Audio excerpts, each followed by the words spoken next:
American culture is now normalizing the idea that minors can be given hormones to prevent their biological development of their secondary sexual characteristics. Dr. Levine, you have supported both allowing minors to be given hormone blockers to prevent them from going through puberty, as well as surgical destruction of a minor's genitalia. Like surgical mutilation, hormonal interruption of puberty can permanently alter and prevent secondary sexual characteristics. The American College of Pediatricians reports that 80 to 95% of prepubertal children with gender dysphoria will experience resolution by late adolescence if not exposed to medical intervention and social affirmation. Dr. Levine, do you believe that minors are capable of making such a life-changing decision as changing one's sex? Well, Senator, thank you for your interest in this question. Transgender medicine is a very complex and nuanced field with robust research and standards of care that have been developed.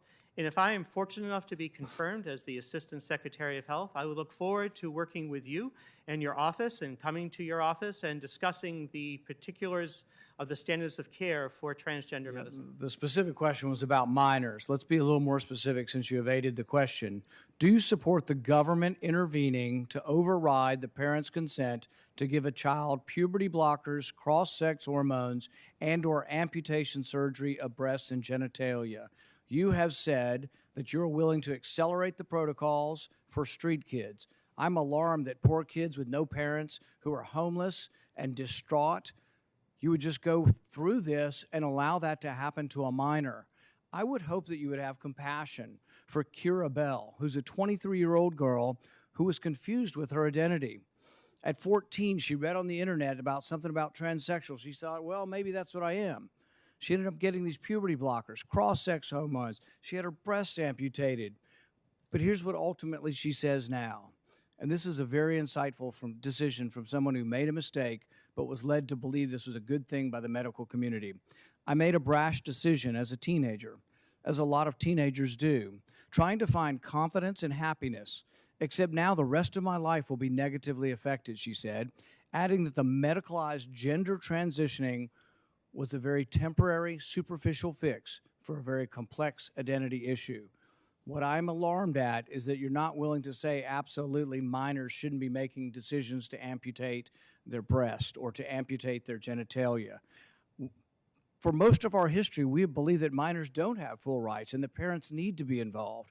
So I'm alarmed that you won't say with certainty that minors should not have the ability to make the decision to take hormones that will affect them for the rest of their life. Will you make a more firm decision on whether or not minors should be involved in these decisions?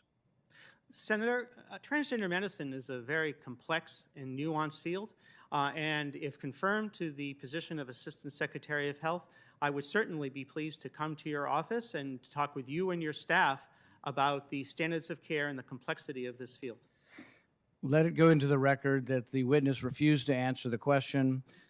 Before I turn it over to Senator Murphy, I do want to say, Dr. Levine, I wanted to say I appreciated your thoughtful and medically informed response to Senator Paul's questions earlier in the hearing.